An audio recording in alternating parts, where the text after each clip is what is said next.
Let me show you the sad state of journalism today in one single tweet. Idris Ali says, there are exactly 4 journalists at the Pentagon briefing on Afghanistan. Look at that picture. That is depressing beyond imagination.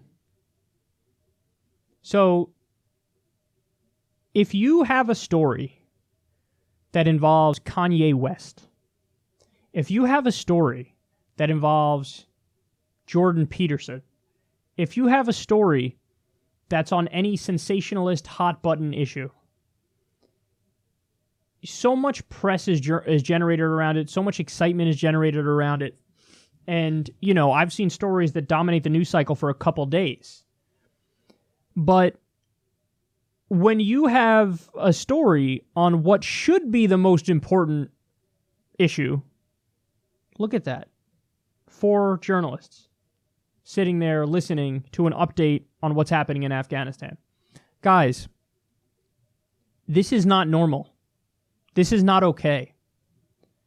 So we started the war in Iraq in 2003. We started the war in Afghanistan in 2001. I mean, we're almost 2 decades into the war in Afghanistan. You know, they have a nickname for Afghanistan. It's called the Graveyard of Empires. Why? Because countless empires have done wars in Afghanistan, and their empires end up crumbling as a result of wasting the resources in Afghanistan. So between Iraq and Afghanistan, we will have spent over $10 trillion dollars. And nobody talks about it. Nobody talks about it. I keep issuing this challenge. I hope somebody from Media Matters is listening, or from some outlet that does this kind of work, but I need you to track CNN, MSNBC, Fox News over a month-long period, and then tell me the grand total of how much time they spend talking about the war in Afghanistan. Or you could do the war in Iraq, or you could do both. My guess is if you do track it, the numbers will be beyond depressing. That we are currently still doing 2 full-scale wars, and it just doesn't get any coverage. There are people who were born when we were at war, and they've never known a situation with us not being at war. By the way, I still think, and again, this is because I care deeply about these particular issues, but I still can't wrap my mind around the fact that we were lied to get into these conflicts, and then they just kept moving the goalposts. Look at what happened with Iraq. With Iraq, we were told, Saddam was responsible for 9/11. And then they moved the goalpost to, no, he wasn't responsible for it, but he worked with Osama bin Laden, who was responsible for it. And then they moved the goalpost to, no, that didn't happen, but he has weapons of mass destruction. And then they moved the goalpost again to, fine, he didn't have weapons of mass destruction, but he's a bad guy, he's a dictator. There's a lot of dictators in the world. We're supposed to fucking topple them? All of them? What the fuck are we doing here? So they just kept moving the goalposts. It's almost like they had these preconceived ideas of who they wanted to topple around the world anyway, and then they just tried to fit that into the facts of what happened on 9/11. So it's amazing that, in Afghanistan, by the way, the Taliban controls about 40% of the country right now. That might be more than when we fucking invaded. So if you look at these wars objectively, we've gone in the wrong direction. It's like the drug war. They waged the drug war, and I'm not kidding. You go back and you read the quotes from when they started this thing. Many people were optimistic that we could literally, quote, eliminate drug use. Not just decrease it or anything eliminate it. Now, we've wasted $1 trillion. Tens of thousands of people are dead because it's a literal hot war on the border with Mexico. The drug cartel violence is out of control. Crime has skyrocketed. And the same number, maybe even more people take drugs.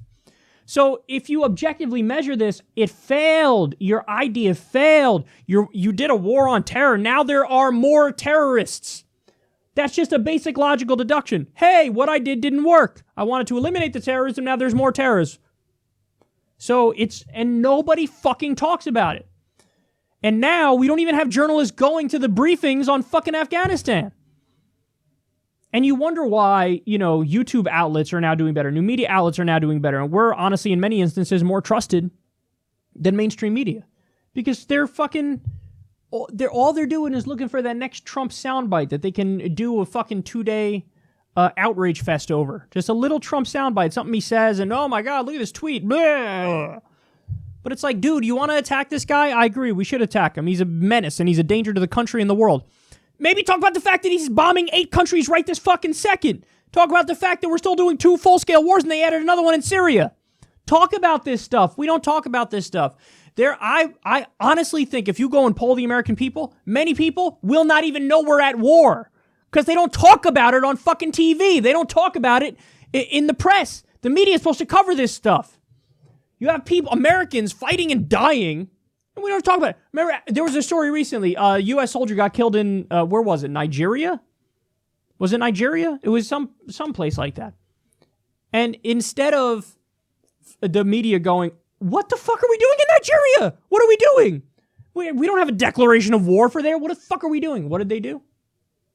They got mad because Trump called the widow of the soldier who died, and he was apparently rude on the phone. So the story was, I can't believe Trump is so rude, as opposed to, why are we in Nigeria? Get the troops out. Get them out. Get them out. We didn't even declare war.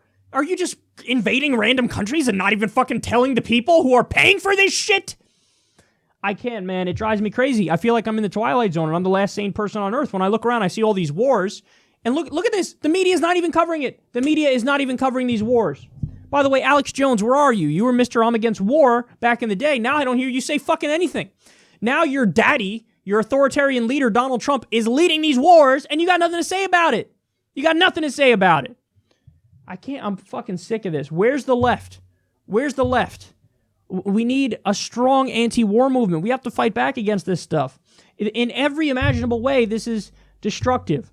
We're wasting our money, our resources, our lives, the lives of civilians over there, creating more terrorists. There are no upsides. We have to end the madness, and we have to shine a spotlight on the fact that we're fighting these wars again. By the way, ask somebody to define victory in any of our conflicts. And sit back and watch them squirm. Because they don't have a definition of victory. Because the whole point of the war on terror was to permanently militarily occupy so many places that the world is our chessboard and we have any country that could be a potential rival to us in check.